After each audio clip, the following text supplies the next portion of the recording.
प्यारे भाई नमस्कार, स्वागत है आप सभी का ऑनलाइन स्टडी पर। तो आज हम करने वाले हैं आरआरबी ग्रुप डी के कुछ मैथ के संभावित प्रश्न जो आपके फरवरी में एग्जाम होने हैं उनके लिए। ठीक है, तो चलिए स्टार्ट करते हैं बिना किसी देरी के। तो पहला क्वेश्चन आपका क्या कह रहा है कि 4 सतत विषम संख्या का औसत कितना दिया गया है? 34। तो इन संख्याओं में से उच्चतम और दूसरी निम्नतम संख्या का औसत ज्ञात कीजिए।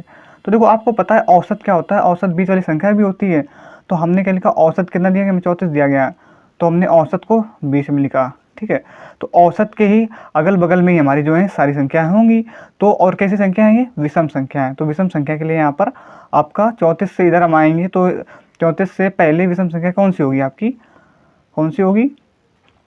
कह सकते हैं हम 33। ठीक है, फिर 33 से पहले 31 होगी। ठीक, ये तो विषम संख्या होगी। और यहाँ पर 34 के बाद कौन सी विषम संख्या होगी? 35 होगी। ठीक है, और 35 के बाद 37 होगी। यही तो विषम संख्या होंगी। इन्हीं के औसत के बीच ये हमारी विषम संख्या है, हमें 4 मिलेंगी। ठीक, सतत का मतलब क्या होता है? क्रमागत, लगातार कह सकते हैं आप। ठीक है, तो ये मिल गई। अब इसमें क्या कह रहा है? तो इन संख्या में से उच्चतम संख्या, उच्चतम मतलब जो सबसे ज़्यादा, उच्चतम कौन सी है? ये 37। और दूसरी निम्नतम संख्या, दूसरी तो देखो, पहली निम्नतम मतलब सबसे निम्नतम संख्या 31 हो जाएगी, और दूसरी निम्नतम कौन सी है? 33 है। ठीक है, तो हमें क्या करना है? इनका औसत ज्ञात करना है। तो इसका और इसका हमें क्या ज्ञात करना है? औसत। तो ज्ञात कर लीजिएगा, 37 प्लस 33 का औसत में ज्ञात करना बटे 2, क्योंकि औसत का सूत्र क्या होता है? पदों का योग बटे पदों की संख्या। तो 37 और 33 कितना हो जाएगा आपका?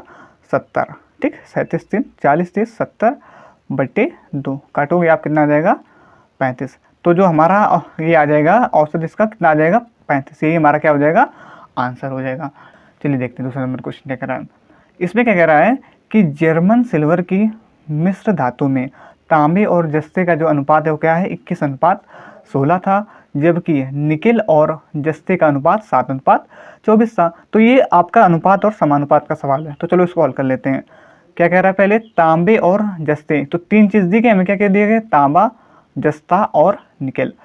तो तांबा हो गया और आपका जस्ता और निकेल। ठीक है, तो इसका अनुपात क्या दिया गया है? तांबे और जस्ते का अनुपात है हमारे पास 21:16, और निकिल और जस्ते का अनुपात 7:24 है। तो निकिल और जस्ते का, तो जस्ते का क्या है आपका? 24, और निकिल का क्या है? 7 है। ठीक, तो ऐसा सवाल आप हल कर चुके होंगे। हम यहाँ पर सिर्फ आपको संभावित प्रश्न कराना है, तो ये आप थोड़ा इस स्पीड में भी चलेंगे, और ये सब आप क्वेश्चन आप पहले लगा चुके होंगे, क्योंकि आपको पेपर भी फरवरी में और कुछ एग्जाम हो चुके हैं मतलब, और कुछ आपकी फरवरी में भी चलना है, तो इसलिए हम सिर्फ संभावित प्रश्न करा रहे हैं। ठीक है, तो यहाँ से देखो, 16 यहाँ पर आ जाता है आपका, और जो यहाँ पर लिखा होता है वो यहाँ पर 24 आ जाता है। ठीक, अब इसको हल कर लो, तो काट दो, आपका कितना आ जाएगा? किससे कटेगा? 4 से कट जाएगा। हाँ, 4 से काट दो।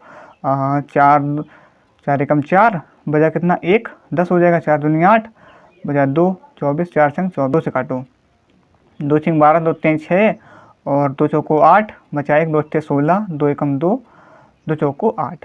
ठीक, 63:48:14, ये हमारा क्या हो जाएगा? आंसर आ जाएगा। चलो देखो तीसरा नंबर सवाल। ठीक है, इसमें क्या कह रहा है कि 35 सेंटीमीटर 12 सेंटीमीटर के आयताकार फर्श में टाइलिंग के लिए 5 मिलीमीटर और 3 मिलीमीटर की कितनी आयताकार टाइल की आवश्यकता है? ठीक है, तो ये हमें दिया गया। तो इसके लिए आपका सूत्र होता है, डायरेक्ट डिजाइन के लिए क्या सूत्र होता है कि फर्श का क्षेत्रफल बटे टाइल का क्षेत्रफल। ठीक, टाइल का क्षेत्रफल। तो फर्श का क्षेत्रफल कितना है आयताकार फर्श में? तो आयताकार फर्श का जो क्षेत्रफल है वो कितना है? 35 गुणा 12। और जो आपका टाइल का क्षेत्रफल है टाइलिंग के लिए ना, टाइलिंग के लिए तो इसका क्षेत्रफल है 5 गुणा 3। तो हल कर लो इसको, कितना आ जाएगा आपका? 12 पंचे 60 के 0, हासिल कितना लगा? 6, 12 3 36 और 6 42 बटे में 15 कटेगा। 15 से कटेगा, 15 दूनी 30, और बचा कितना? 12, 15 अट्ठे 120। तो जो 38 है ये हमारा आंसर आ जाएगा। ठीक, इसका आंसर क्या आ जाएगा? 38। ठीक, तो ये आपका यहाँ पर इसका क्षेत्रफल लगाना था, तो इस बार से इसका भी आंसर आ गया। अब पहुँचते अपने चौथे नंबर सवाल पर। सॉरी वीडियो रिकॉर्ड नहीं हो पाई। चलो फिर से एक बार समझ लेते हैं हमने इस बात को कैसे समझाया है, खुद को ध्यान से। हमें यहाँ पर ये दिया गया है, कुछ आंकड़े दिए गए हैं, फिर उसमें XYZ दिए गए हैं। आंकड़ों के क्रमशः परिसर माध्य और माध्यिका हैं, ठीक है। तो मतलब माध्यिका है, XYZ इसके माध्य माध्यिका है, तो इनका हमें निकालना है, माध्य माध्यिका और परिसर निकालना है। तो x बराबर y plus Z plus P का हमें क्या करना है, मान ज्ञात करना है, ठीक है। तो आ जाओ देख लो। अब परिसर निकालने के लिए क्या होता है, सूत्र आप जानते हैं, सबसे बड़ी संख्या माइनस छोटी संख्या होता है। तो सबसे बड़ी संख्या यहाँ पर क्या है हमारी 100 और सबसे छोटी संख्या क्या है 5। तो घटाओगे तो आपका कितना आ जाएगा, परिसर 97 परिसर आ जाएगा, ठीक। फिर इसके बाद और परिसर को क्या कहता है x, ठीक है। तो x का मान आ गया। अब इसके बाद निकाल लो माध्य। माध्य के लिए सूत्र क्या होता है, कुल पदों का योग बटे समांतर माध्य से कहते हैं बटे संख्या टोटल, ठीक है। तो पदों का योग जो है, इन्हें जोड़ो, टोटल कितने, इन्हें जब आप टोटल जोड़ोगे तो आपका कितना आएगा 429, ठीक है, बटे टोटल संख्या कितनी है 2 4 6 8 11, टोटल संख्या कितनी है 11। काट लो, 11 3 33 और यहाँ बचा कितना 9 99 और 11 9 99। तो माध्य हमारा कितना आ गया 39 आ गया। अब माध्यिका के लिए क्या होता है, माध्यिका के लिए सबसे पहले हम इसे क्या करते हैं, आरोही क्रम में लिखते हैं। फिर इसके बाद जो अगर आपका विषम है तो विषम में जो बीच वाली संख्या होती है वही हो जाता है, और सम है तो उनके दो का हम क्या कर लेते हैं, औसत निकाल लेते हैं। तो ये हमारी संख्या कैसी विषम है। तो अब यहाँ पर देखो हमें क्या नाम, यहाँ से इसको आरोही क्रम में लिखो इसको। सबसे पहले 5 के बाद 9, 9 के बाद 14, 14 के बाद 15, ठीक है, 15 के बाद कौन सी है 16 और 16 के बाद 18। अब देखो तो 18 ही हमारा क्या, हम टोटल पूरा क्यों लिखे हैं, 18 ही हमारा क्या हो जाएगा यहाँ पर माध्यिका हो जाएगा, ठीक। क्योंकि यही बीच की संख्या है, 2 2 4 5 ही, टोटल 11 थी, 5 यहाँ से निकल जाए, 5 यहाँ से निकल जाएंगी, यही हमारी क्या आ जाएगी माध्यिका आ जाएगी। तो माध्यिका हमारी ये आ गई। और ये किसका मान है, ये मान है जेड का। एक्स का मान आपका ये परिसर हो गया 97 और वाई का मान ये हो गया और जेड का मान हमारा 18 हो गया। अब हम यहाँ से क्या निकाल लें, आपका ए पी का मान निकाल लें। तो रख दो यहाँ पर एक्स का मान है 97, वाई का मान है 39, जेड का मान है 18 और पी का मान जो है यहाँ पर रख दो। तो निकाल दो भाई पी का मान। तो पी का मान यहाँ से देखो 97 और 39 में 8 जोड़ोगे तो कितना हो जाएगा 47, 47 और 10 57, हटा दो 57 में से 57 जाएगा तो कितना बचेगा आपका 40। तो P बराबर कितना आ गया 40। क्लियर हो गया ना। तो ये हमारा सबसे पहले यहाँ पर हमें थोड़ा सा देखना था कि परिसर निकालना था, परिसर के लिए सूत्र, फिर माध्य निकालना था, माध्य के लिए माध्यिका। यहाँ पर आपका तीनों चीज़ें निकलवा ली, फिर उसके बाद हमें वहाँ से P का मान भी निकालना था, ठीक। क्लियर हो गया ना। अब आ जाओ एक सिंप्लीफिकेशन का क्वेश्चन देख लेते हैं, सरलीकरण 5 नंबर सवाल। तो देखो यहाँ से इसको ध्यान से करना है, यहाँ पर अगर थोड़ा सा भी अगर गुणा भाग का मिस्टेक होता है तो पूरा सवाल आपका गलत हो जाएगा, ठीक है। यहाँ पर कोष्ट का ज़्यादा ध्यान देना होता है। 5 में से 3 जाएंगे तो 2 भागित, ठीक। अब देखो, अब इसको हम देखो यहीं पर हल करते हैं, देखो ध्यान से देखना। सबसे पहले क्या होता है, का को तोड़ भाग दीजिए, ठीक है। तो सबसे पहले हम क्या करेंगे, का को तोड़ेंगे ना, मतलब ऑफ मतलब का। तो 4 में कितना हो जाएगा 36 और 12 भागे 36 तो कितना हो जाएगा हमारा 12 कम 12 12 3 36, ठीक। आप लोग इसको कर लीजिएगा, ठीक है। देखो 4 9 36 और 12 36 नीचे आ जाएगा तो 12 भागे 36 हो जाएगा, तो 12 कम 12 12 3 36, ठीक है। फिर माइनस का जाओ, आपको पेपर में ऐसे ही करना, सब लिखना नहीं, आप लिखोगे तो आपका टाइम जो है ज़्यादा खराब होगा, ठीक है। तो बस इसको अपने मन में ही करते रहना। फिर देखो ये कैसे होगा, जब आप प्रैक्टिस आपकी तेज होगी। अब देखो यहाँ पर ये देखो 30 है भागित, सबसे पहले आप क्या करोगे, इसको जोड़ गुणा करोगे ना तो 12 पंचे 60, 30 और 60 कहाँ पर आएगा 60 नीचे आ जाएगा, तो 30 एकम 30 और 30 दूनी 60, ठीक। फिर यहाँ पर देख लो इसी प्रकार यहाँ पर भी देखो 7 को पहले आप इनका गुणा करोगे ना, का दिया गया ना, तो 7 को 28 और भागित 28, तो ये हमारा 1 आ जाएगा, 1/1, ठीक हो गया। अब ऐसे आप पूरा लिखते तो आपको कितना टाइम खराब होता है ना। तो अब देखो यहाँ से 24, कोष्ट को आपको बहुत ध्यान से हल करना है।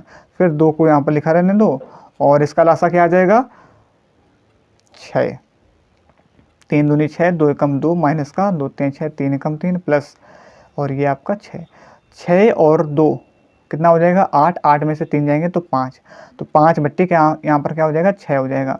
अब देखो, अब यहीं पर देखो 5/6 हो जाएगा। अब ये भाग है ना, यहाँ पर जब हम गुणा का चिन्ह लगाते हैं तो ये क्या हो जाते हैं, बदल जाते हैं ना, 5/6 का 6/5 हो जाएगा 2, तो ये अब इनका गुणा हो जाएगा तो 2 × 12/5। तब जा करके हम इसको जब कोष्ठ का पहले सबसे पहले हमने क्या किया, इन कोष्ठों को हल किया, फिर हमने इसके बाद जो मझले कोष्ठक इसको हल किया, फिर हमने इसके बाद बड़े कोष्ठक को हल किया। अब जब ये पूरा हल हो गया तब जा करके अब हम इसको हल करेंगे। ठीक है, तो ये पूरा हमने जब हल कर लिया तो हमारा 12/5 यहाँ से आया और 24 ये दिया गया है, 24 भागित 12/5 में। अब यहाँ पर जब हम गुणा का चिन्ह लगाएंगे तो ये आपस में क्या संख्या मतलब कि बदल जाएंगी, तो ये 5/12/5 का 5/12 हो जाएगा। 12 दूनी 24, 2 पंचे 10। ठीक, तो ये हमारा जो 10 है वो हमारा आंसर हो जाएगा। ठीक, तो इन सवालों को थोड़ा सा आपको ध्यान से देखना है, कठिन बिल्कुल भी नहीं है, बस गुणा भाग को आपको ध्यान से देखना है। ठीक है, कि सबसे पहले नियम को ध्यान में रखना है कि सबसे पहले आपको छोटा कोष्ठक, फिर मझला कोष्ठक, फिर इसके बाद से बड़े कोष्ठक को हल करते चलना है। ठीक, समझ में आ गई ना बात। अब आ जाओ 6वें नंबर सवाल पे। ये तो बिल्कुल आसान सवाल है, सब सवाल लेकर के आपके चलेंगे। ठीक है, मतलब कि कुछ आपके कठिन में मिलेंगे, कुछ सरल है। आज पहला दिन है तो आज ज़्यादा सवाल नहीं है, आज हम आपके 13-14 सवाल रखे हैं। ठीक है, अब कल से आपका जो है सवाल हम कंटिन्यू 25 सवाल आपके रहेंगे। ठीक है, जिसमें से कुछ सरल भी रहेंगे, कुछ कठिन भी रहेंगे, आपका संभावित पेपर के टाइप का होगा। ठीक है, चलिए आ जाइए। ऐसे सवाल जब हमें एचसीएफ निकालना होता है तो हम क्या करते हैं, जो ऊपर वाली संख्या होती है जिस हम कहें अंश होते हैं उनका हम निकाल देते हैं एचसीएफ, और नीचे वाली संख्याओं को हम क्या निकाल देते हैं, एलसीएम निकाल देते हैं। अगर इसी जगह हम एलसीएम की बात करते या एचसीएफ की जगह अगर हमें एलसीएम निकालना होता तो ऊपर वाली संख्या मतलब अंश का हम निकाल देते एलसीएम, और जो नीचे वाली संख्या हर का हम निकाल देते एचसीएफ। ठीक, ये सब सवाल तो आपको पता होगा, आपने मतलब पढ़े नहीं होंगे। तो देखो निकाल दो भाई, ऊपर वाली संख्या को आपको निकालना है एचसीएफ और नीचे वाली संख्या को आपको एलसीएम निकालना है। तो 2 और 6 और 8 का एचसीएफ क्या होगा, मतलब कॉमन इसमें क्या है, तो इसमें हाँ ठीक है। अब देखो इसमें आपका अब इसमें कॉमन क्या है, 2 आपका कॉमन हो जाएगा। ठीक है, फिर इसमें कॉमन क्या हो, यहाँ पर एचसीएफ 2 कॉमन ही तो होता है, जो कॉमन होता है वो यहाँ पर 2 कॉमन है सब जगह, तो आपका 2 एचसीएफ हो जाएगा। एलसीएम क्या हो जाएगा 5, 9, 15 का एलसीएम क्या हो जाएगा 45। ठीक, तो 2/45 से हमारा क्या हो जाएगा आंसर, कटेगा नहीं तो ये हमारा आंसर भी हो जाएगा। 2/45 हमारा आंसर हो गया। क्या कह रहा है कि बच्चों की वह अधिकतम संख्या ज्ञात करो। अब यहाँ पर भी देखो समझना, थोड़ा इस सवालों में बहुत दिक्कत हो जाती है, लेकिन आपको ध्यान से यहाँ पर समझना है। क्या कह रहा है कि अधिकतम संख्या ज्ञात करो जिनके बीच 111 आम और 148 केले इस तरह से वितरित किए जाने हैं कि प्रत्येक बच्चे को समान संख्या में आम और समान संख्या में केले मिलें। ठीक है, तो अब यहाँ पर हमें समान संख्या में वितरित करना है, मतलब इसमें से जो कुछ कॉमन होगा वही तो हमारा जो है क्या होगा, वितरित होगा ना। ठीक है, तो अब यहाँ पर देखो कॉमन के लिए क्या, अभी हमने बताया कॉमन जो होता है वही होता है एचसीएफ होता है, उसी को हम क्या बोलते हैं एचसीएफ बोलते हैं ना। तो बस यहाँ पर हमें इन दोनों का क्या निकाल देना, एचसीएफ निकाल देना। ठीक है, कॉमन की बात हो रही है ना, तो आप कॉमन इसका 111 का एचसीएफ और 148 का एचसीएफ निकाल दो। इसमें देखो दोनों में क्या कॉमन है, तो देखो 111 को आप जब गुणनखंड करोगे इसके तो क्या बनेगा आपका 37 गुणा में 3, 3 7 21 और 3 का 9, हाँ ठीक, 3 37 का और 111। फिर इसके बाद 148 के आप करोगे तो क्या बनेगा, गुणा में 4 और 6 7 42 नहीं, 2 गुणा में 2 करो, 2 गुणा में 2 और गुणा में 37। ठीक है, इसका आप करोगे तो आपका गुणनखंड 2 दूनी 4 और 37 चौको 148। देखो आप करके भी देख लो, 37 चौको 148, 4 7 28 के 8 हासिल लगा 2, 4 3 12 2 14 148। ठीक है, आप हमने तो यहाँ पर अब थोड़ा डायरेक्ट कर दिया, आप यहाँ पर गुणनखंड भी निकाल सकते हैं। 111 का गुणनखंड निकाल लीजिएगा तो इतना आ जाएगा, और जब 148 का गुणनखंड निकालेंगे आप तो 2 गुणा 2 गुणा 37 आ जाएगा। अब इन दोनों में देखो क्या कॉमन है, तो देखो यहाँ से इन दोनों में जो कॉमन होना चाहिए, देखो यहाँ ये 37 कॉमन है, इसमें भी देखो 37 है, तो यही जो हमारा क्या हो जाएगा आंसर हो जाएगा। 37 दोनों में कॉमन है तो 37 ही हमारा क्या हो जाएगा आंसर हो जाएगा। ठीक, इसमें क्या कह रहा है, तो ये देखो आपका मेंसुरेशन का सवाल। अब इसके लिए आपको ये सवाल ऐसे होते हैं मेंसुरेशन के, तो यहाँ पर आपको अगर सूत्र पता है तभी आपको सवाल आप जो है हल कर पाएंगे, तो आप सूत्र को याद कर लीजिए। अब देखो यहाँ पर 2 सूत्र लग रहे हैं, एक देखो क्या बेलन का संपूर्ण पृष्ठीय क्षेत्रफल और क्या, गोले का संपूर्ण पृष्ठीय क्षेत्रफल। तो बताइए बेलन का संपूर्ण पृष्ठीय क्षेत्रफल क्या होता है, 2 पाई आर कोष्ठ में h प्लस में r, और गोले का संपूर्ण पृष्ठीय क्षेत्रफल क्या होता है, 4 पाई आर स्क्वायर। ठीक, यही तो होता है, दोनों सूत्र ये होते हैं। ठीक, अब देखो सवाल क्या कह रहा है, पढ़ो कि गोले की त्रिज्या 8 सेंटीमीटर है। तो यहाँ पर इसकी बात हो रही है, तो यहाँ पर गोले की त्रिज्या क्या है, 8 सेंटीमीटर है। ठीक है भाई, ठोस बेलन की आधार की त्रिज्या 4 सेंटीमीटर और ऊंचाई जो है h सेंटीमीटर है। यदि बेलन का संपूर्ण पृष्ठीय क्षेत्रफल गोले के संपूर्ण पृष्ठीय क्षेत्रफल का आधा है। ठीक है, तो चलो इसको हल कर लेते हैं। तो सबसे पहले हमें बराबर कर लो। यहाँ पर बराबर कैसे करोगे, देखो ध्यान से, यहाँ पर लिखो बेलन का संपूर्ण पृष्ठीय क्षेत्रफल क्या होता है, हमने अभी बताया 2 पाई आर कोष्ठ में h प्लस में r। ठीक है, और गोले का संपूर्ण पृष्ठीय क्षेत्रफल 4 पाई आर स्क्वायर होता है। ठीक, ये होता है। अब क्या कह रहा है कि बेलन का संपूर्ण पृष्ठीय क्षेत्रफल गोले के संपूर्ण पृष्ठीय क्षेत्रफल का आधा है। तो जो गोले के संपूर्ण, बेलन का जो संपूर्ण पृष्ठीय क्षेत्रफल है गोले के संपूर्ण पृष्ठीय क्षेत्रफल का क्या है, आधा। तो हमें क्या करना है, इसका आधा करना है, लेकिन हमने यहाँ पर क्या लगाया, बराबर। तो ये तो आधा है, हम यहाँ पर अगर आधा कर दें इसको हम अगर आधा कर दें तो ये दोनों क्या हो जाएंगे, बराबर हो जाएंगे। ठीक, ये तो आधा पहले से ही है, हम इसको आधा करते हैं तो ये दोनों क्या हो जाएंगे, आपस में बराबर हो जाएंगे। ठीक, अब हल कर लो यहाँ पर। तो देखो सबसे पहले इसको ख़त्म कर दो, 2 दूनी 4। ठीक, यहाँ पर 2 आ जाएगा। पाई से पाई यहाँ से ख़त्म कर दो, पाई से पाई ख़त्म कर दो। ठीक, अब देखो और हल कर लो आगे। फिर 2 से ये वाला 2 खत्म हो जाएगा, 2 से 2 खत्म कर दो। फिर देखो अब यहाँ पर हमें ये किसका था, बेलन का था ना। तो बेलन का जो त्रिज्या दी गई थी, बेलन के आधार की त्रिज्या 4 सेंटीमीटर। तो यहाँ पर 4 लिखो, h प्लस में 4। अब यहाँ पर हमारा क्या बचा था, आर स्क्वायर बचा था ना, आर स्क्वायर। तो आर का मान क्या दिया गया था, 8 दिया गया, आर का मान 8। तो 8 8 64, क्योंकि आर स्क्वायर है तो 8 करोगे तो 8 8 64 हो जाएगा। ठीक, अब हल कर लो इसको, अंदर गुणा करा लो। 4h प्लस में 4 चौको 16 बराबर 64। 4h बराबर 64 में से 16 जाएंगे तो कितने बचेंगे आपका, तो बचेगा कितना आपका 12। h का मान कितना आ गया, 12 सेंटीमीटर। ठीक है, तो h का मान हमारा क्या आ गया यहाँ पर निकल करके 12 सेंटीमीटर आ गया। ठीक है, अब यहाँ पर देखो हमने थोड़ा मतलब आपको डिटेल से बताया, लेकिन आप पेपर में आपको ऐसे नहीं करना। पेपर में इतनी सारी लाइनें नहीं आएंगी, इसको भी काट सकते हैं आप। ठीक है, अभी अभी अभी पहली क्लासेस इसलिए पूरा बेसिक से बता रहे हैं, जब 2-3 क्लासें हो जाएंगी तब वहाँ पर हम भी थोड़ा शॉर्ट चीज़ें जो हैं वो इस्तेमाल करने लगेंगे। अब आ जाओ 9 नंबर सवाल में, क्या कह रहा है। 2 रेलगाड़ी क्रमशः बिंदु ए से बी और बिंदु, अब इस सवाल को ध्यान से सुनना, ये आपका टाइम एंड डिस्टेंस का सवाल है। देखो ध्यान से, क्रमशः बिंदु ए से बी और बिंदु बी से ए तक शुरू होती हैं। ठीक, एक दूसरे को पार, चलो साथ साथ में करते भी जाते हैं। 2 रेलगाड़ी हैं भाई, देखो ये ए से शुरू होती है, ये ए से बी। ठीक है, तो क्या कह रहा है, ए से बी और बिंदु बी से, तो मतलब एक रेलगाड़ी ए से बी तक जाती है और एक रेलगाड़ी बी से ए तक आती है। ठीक, फिर आ जाओ आगे, बी से ए तक शुरू होती, एक दूसरे को पार करने के बाद उन्हें अपने गंतव्य तक पहुंचने के लिए, मान लो इन्होंने यहाँ पर पार किया। ठीक है, यहाँ पर इन दोनों ने क्या किया, अब पार किया, मतलब यहाँ पर दोनों आपस में मिली। ठीक, फिर इसके बाद पार करने के बाद उन्हें अपने गंतव्य तक पहुंचने के लिए क्रमशः 16 घंटे और 25 घंटे लगते हैं। ठीक है, तो इसको कितने अपने गंतव्य पहुंचने के लिए 16 घंटे लगे। ठीक है, मतलब ए को, और मतलब यहाँ पर हमने ए ही मान लिया है, ए दूरी ए ही मान लिया। ठीक है, और मतलब ए रेलगाड़ी, और जो बी को है यहाँ तक पहुंचने में 25 घंटे लगे। ठीक, ये बी का है समय और ये है ए का समय, मिलने के बाद का समय है। ठीक है, और जो यदि पहली रेलगाड़ी मतलब ए की जो, ठीक है, रेलगाड़ी की चाल 25 किलोमीटर प्रति घंटा है, 25 किलोमीटर प्रति घंटा है, तो दूसरी रेलगाड़ी की चाल ज्ञात कीजिए। ठीक, तो अब आ जाओ इस सवाल में, तो आप सही आ जाओ।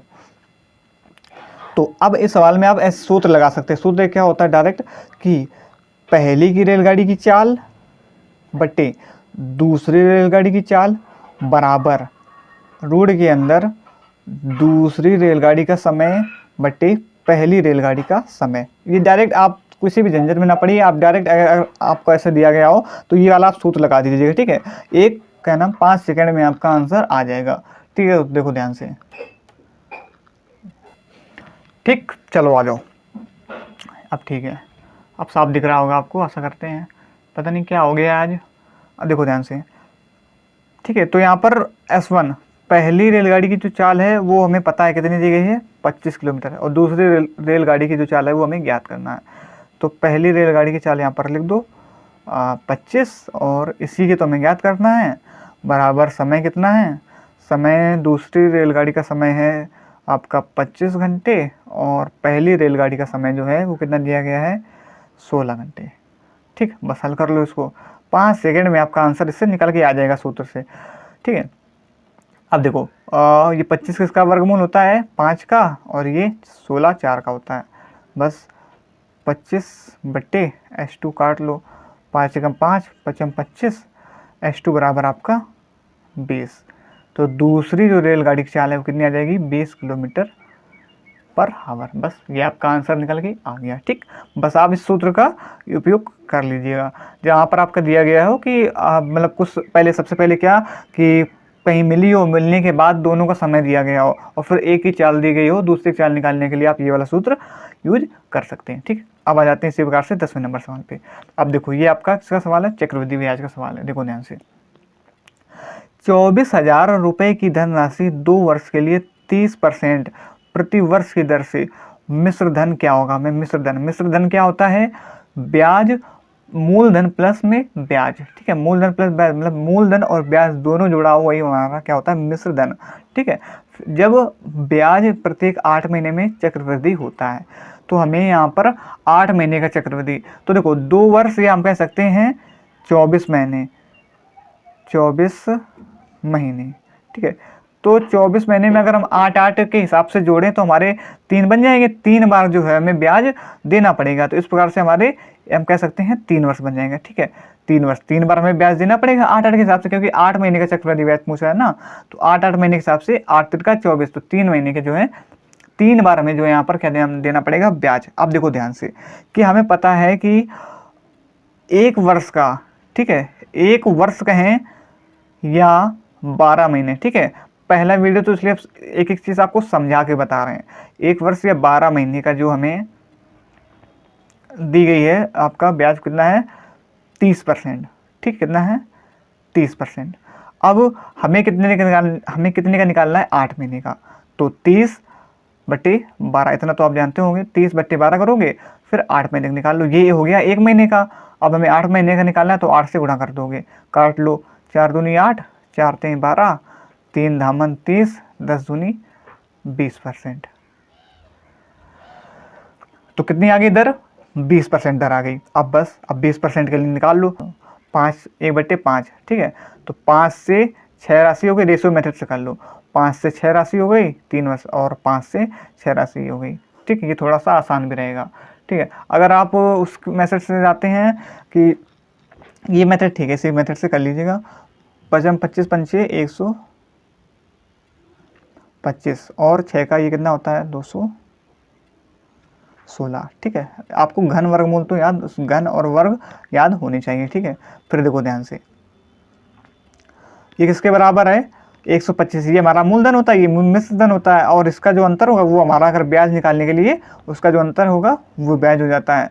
तो देखो ध्यान से, 125 और यहाँ पर कितना दिया गया है, ये कितना दिया गया, 24,000, ठीक। काटो इससे, किससे कटेगा, 25 से काट लो, 25 पंचे 125, और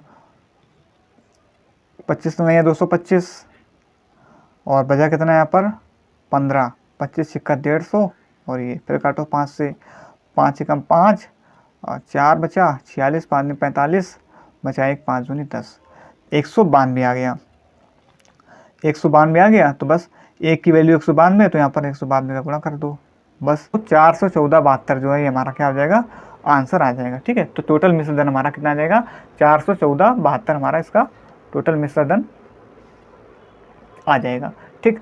ये हो गया 10वां नंबर सवाल। अब पहुँचते हैं अपने 11 नंबर सवाल पर। अब देखो इस सवाल को, अब इस सवाल के लिए आपको एपी के 2 सूत्र याद होने चाहिए। कौन कौन से सूत्र?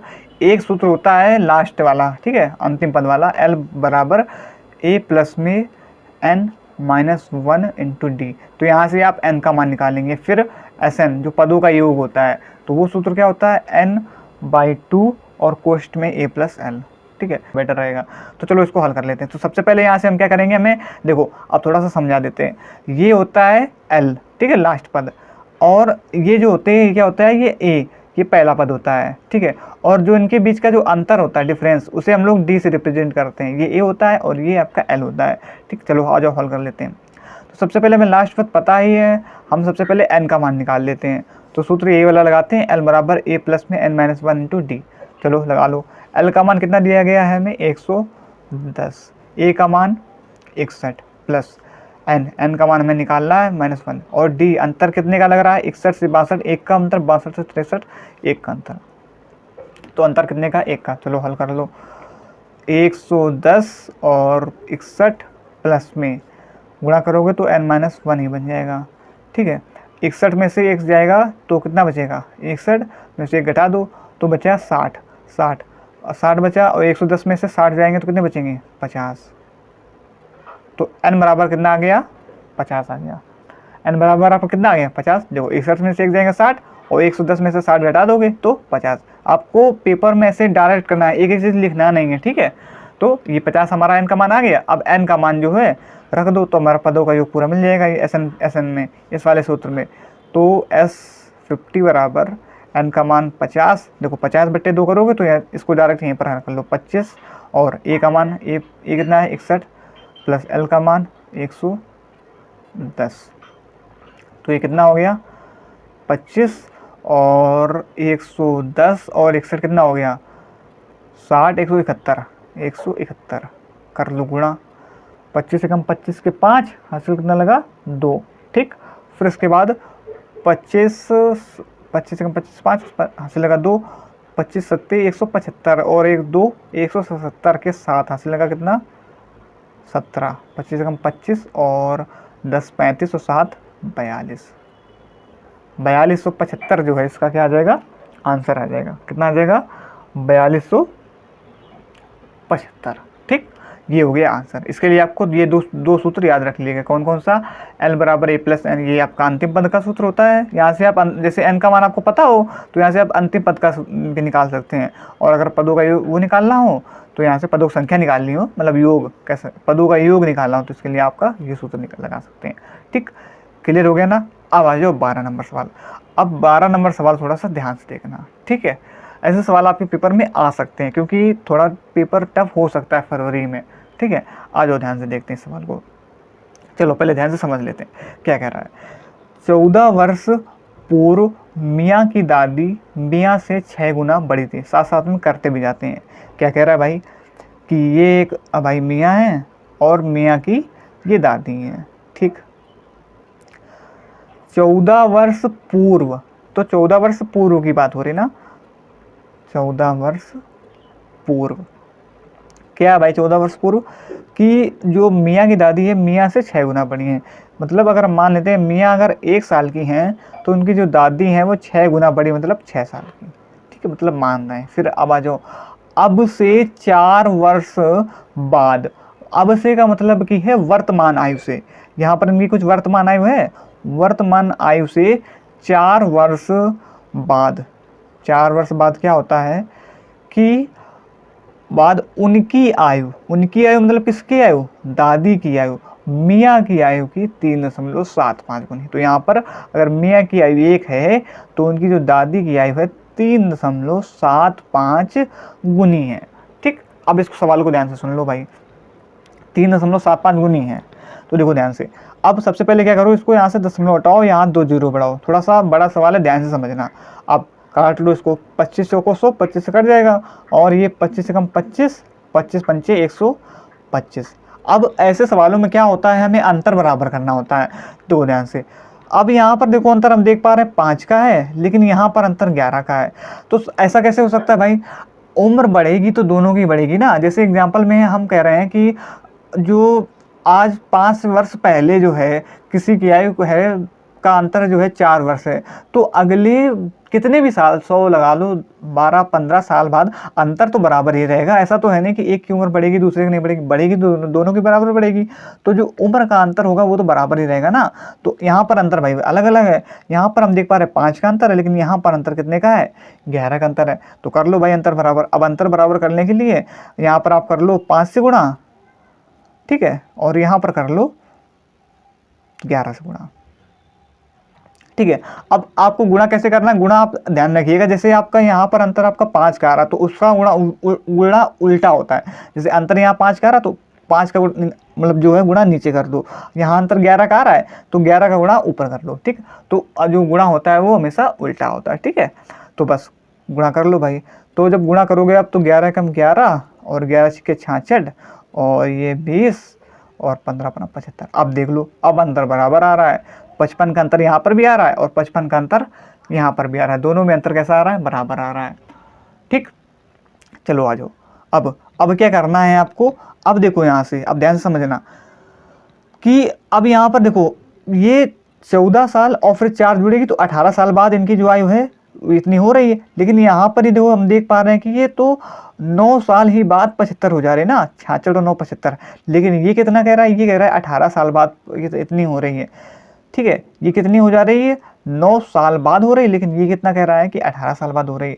देखो 66 9, ये कह रहा है 75 जो इतनी गुना हो रही है, लेकिन ये कितना कह रहा है कि 9 साल बाद हो रही है, ठीक है। तो इसको काट लो, तो जो इसका अंतर है 1 बराबर 2 आ जाएगा, ठीक है। तो अब चाहो तो 2 का गुणा यहाँ करा दो या 2 का गुणा यहाँ करा दो। तो 2 का गुणा हम ऊपर करा लेते हैं, तो 66 दूनी और यहाँ पर 11 दूनी, 66 दूनी 132, ठीक है। 66 दूनी 132 और 11 दूनी 22। तो इनकी 14 वर्ष पहले की आयु आ गई। अब और आगे पढ़ लो, इतना तो हमने हल कर लिया कि 6 वर्ष पूर्व मियाँ की आयु से उसकी दादी की आयु का अनुपात ज्ञात करना। 6 वर्ष पूर्व, तो सबसे पहले हम वर्तमान निकाल लें। वर्तमान जब पता चल जाएगी तो हम उसको 6 जो है वर्ष पहले मतलब 6 माइनस कर देंगे दोनों में से, तो हमारी जो आयु का अनुपात आ जाएगा, ठीक है। टेंशन ना लीजिएगा, पहले हम इसको सवाल को लगा दें, फिर इसको दोबारा एक बार समझा देंगे। हमें पता है कि आपको एक बार में सवाल में समझ में नहीं आया होगा, ठीक है। तो पहले समझ लो एक बार, इसको समझ लो यहाँ से। तो अब हमें क्या करना है, यहाँ से हमें ये आ गई। अब 14 वर्ष पहले थी ना, तो हमें वर्तमान निकालना है ना, तो 14 जोड़ दो इसमें। 132 में जब आप 14 जोड़ोगे तो कितना बनेगा, 32 और 4 आपका 36, 146 वर्ष वर्तमान आयु। दादी की जो वर्तमान आयु है 146 है, और जो मियाँ की वर्तमान आयु है वो कितनी है, 22 4 26 और 10 36। ये इनकी वर्तमान आयु आ गई, ठीक। अब हमें 6 वर्ष पूर्व की निकालना है ना, तो इससे घटा दो, तो ये कितना आ जाएगा, 36 में से 6 जाएंगे 30, 146 में से 6 जाएंगे 140, 0 से 0 काट दो, 3:14 जो है इसका अनुपात आ जाएगा, ठीक। तो 3:14 इसका जो अनुपात आ जाएगा, और ये हमारा क्या हो जाएगा, आंसर। अब ध्यान से सुन लो एक बार फिर से। देखो सबसे पहले आपका यहाँ तक तो आपको कोई दिक्कत नहीं हुई होगी कि मियाँ की दादी मियाँ से जो है 6 गुना बड़ी है, तो यहाँ पर हमने कर लिया, इनका अंतर भी कर लिया। अब इसके बाद आपको यहाँ समझना है कि जब हमने अंतर लिया, कि देखो एक बार फिर से आपको समझा देते हैं अगले पेज पर। देखो समझो, ध्यान से समझना। 14 वर्ष पूर्व मियाँ की दादी, तो इतना तो आपको पता है, ये आपका कोई मियाँ है और ये इनकी दादी है, ठीक। इनकी जो 14 वर्ष पूर्व की बात हो रही ना, तो 14 वर्ष पूर्व ये वर्तमान आयु है, वर्तमान आयु यहाँ पर, ठीक है। हमें कुछ ये वर्तमान आयु भी नहीं पता है, 14 वर्ष पूर्व की बात हो रही, ठीक। यहाँ तक समझ में आई बात। फिर देखो, मियाँ की दादी मियाँ से 6 गुना बड़ी हैं, ठीक है। 6 गुना बड़ी हैं, तो ऐसे सवालों में हम क्या कह लेते हैं कि 6 गुना बड़ी है, मतलब अगर ये 1 है तो ये 6 गुना बड़ी, तो ये 6 है, ठीक। यहाँ तक समझ में आया। फिर आ जाओ आगे क्या कह रहा है। अब से 4 वर्षों बाद उनकी आयु, अब से 4 वर्षों बाद मतलब 4 वर्षों बाद, अब से मतलब कि वर्तमान आयु से 4 वर्षों बाद, तो वर्तमान आयु से 4 वर्षों बाद, वर्तमान आयु से 4 वर्षों बाद क्या है, उनकी आयु, उनकी मतलब किसकी, दादी की आयु, मियाँ की आयु 3.75 गुना होगी। उनकी आयु मतलब दादी की जो आयु है वो 3.75 आयु गुना होगी किसकी, मियाँ की आयु से।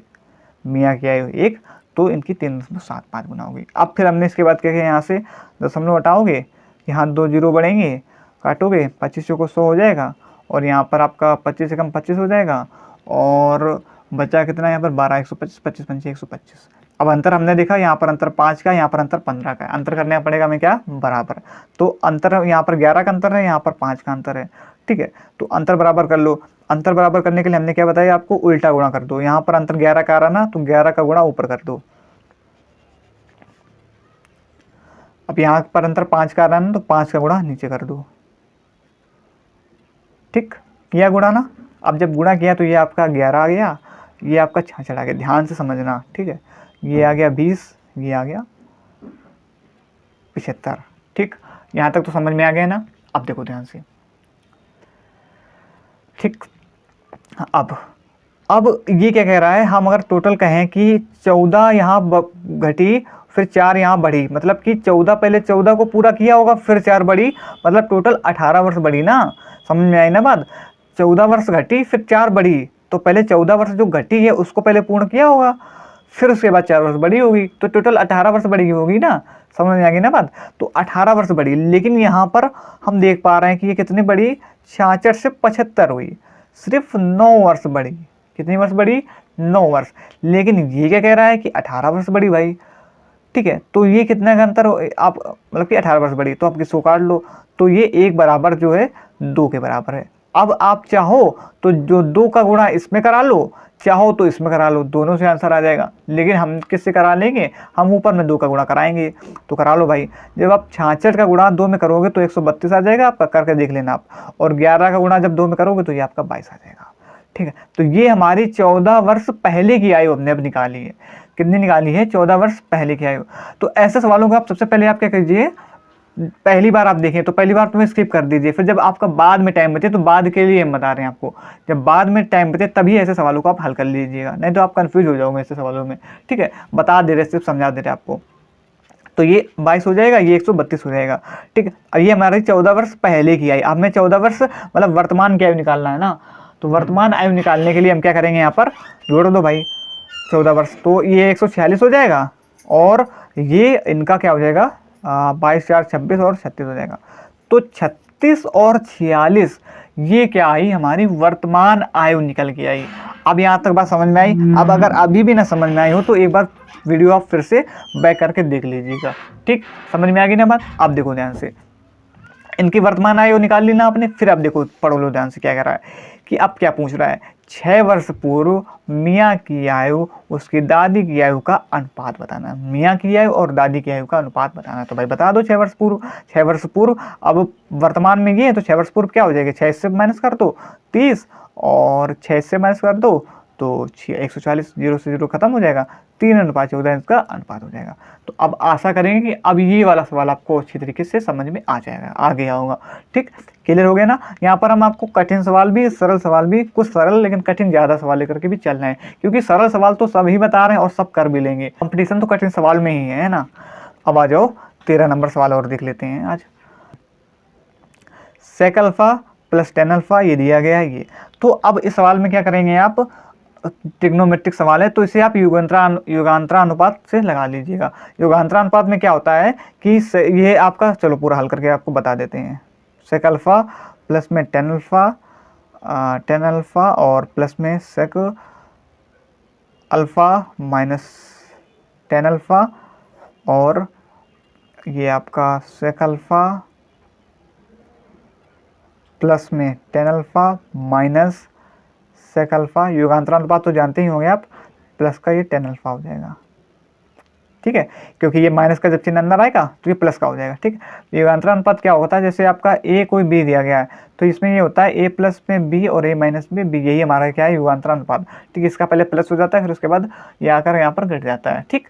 यही हमारा युगांतरानुपात होता है। इसी प्रकार से इसको घटा लो, 7, 4, 11 और 7 में से 4 जाएंगे 3, कुछ कटेगा यहाँ पर, टेन अल्फा से टेन अल्फा खत्म, सेक अल्फा 2 सेक अल्फा हो जाएंगे, यहाँ पर सेक अल्फा से सेक अल्फा खत्म हो जाएगा, 2 टेन अल्फा हो जाएंगे, 2 से 2 खत्म, और ये 11/3 आ गया। सेक अल्फ़ा बटे 3 अल्फ़ा का मान हमारा 11/3 आ गया। हमें कॉसेक अल्फ़ा का मान निकालना है। तो देखो ध्यान से, 1/कॉस अल्फ़ा, इसे लिख सकते हैं साइन अल्फ़ा बटे कॉस अल्फ़ा। ठीक, लिख सकते हैं ना। अब देखो, कॉस अल्फ़ा से कॉस अल्फ़ा ख़त्म हो जाएगा और आपका 1/साइन अल्फ़ा क्या हो जाता है, कॉसेक अल्फ़ा। तो कॉसेक अल्फ़ा बराबर क्या आ जाएगा, कॉसेक अल्फ़ा बराबर 11/3। ठीक, टेन अल्फ़ा बराबर साइन अल्फ़ा फॉर्म में कॉस अल्फ़ा होता है, कॉस अल्फ़ा से कॉस अल्फ़ा खत्म, 1/साइन अल्फ़ा बराबर कॉसेक अल्फ़ा, कॉसेक अल्फ़ा बराबर 11/3। ठीक, क्लियर हो गया ना। 13 नंबर सवाल है। तो आज हमने आपका 13 नंबर सवाल लिखे, लेकिन आज के सवालों में दम था। तो कमेंट में बताइएगा आज के सवाल कैसे हैं। आज के सवाल हमने थोड़ा पहला दिन था इसलिए थोड़ा से कम किए हैं, लेकिन आशा करेंगे आपको अच्छी तरीके से समझ में आए होंगे, क्योंकि जो सवाल कठिन थे उसको हमने आपका एक दो बार बताने की कोशिश की है। अगर फिर भी कोई सवाल में आपको दिक्कत हुई हो तो आप सबसे पहले तो वीडियो को फिर से देखिएगा, फिर भी ना समझ में आए तो आप हमें कमेंट में पूछिएगा, हम आपको उत्तर अवश्य दूसरी जो क्लास में अवश्य उत्तर देंगे। ठीक है, तो आज के लिए इतना ही, धन्यवाद। और कमेंट में ये ज़रूर बताइएगा कि आज की क्लास कैसी लगी, और वीडियो को अगर अच्छी लगी हो तो वीडियो को लाइक भी कर लीजिएगा। ठीक है, तो आज के लिए इतना ही, मिलते हैं किसी दूसरी वीडियो पर। धन्यवाद, जय हिंद।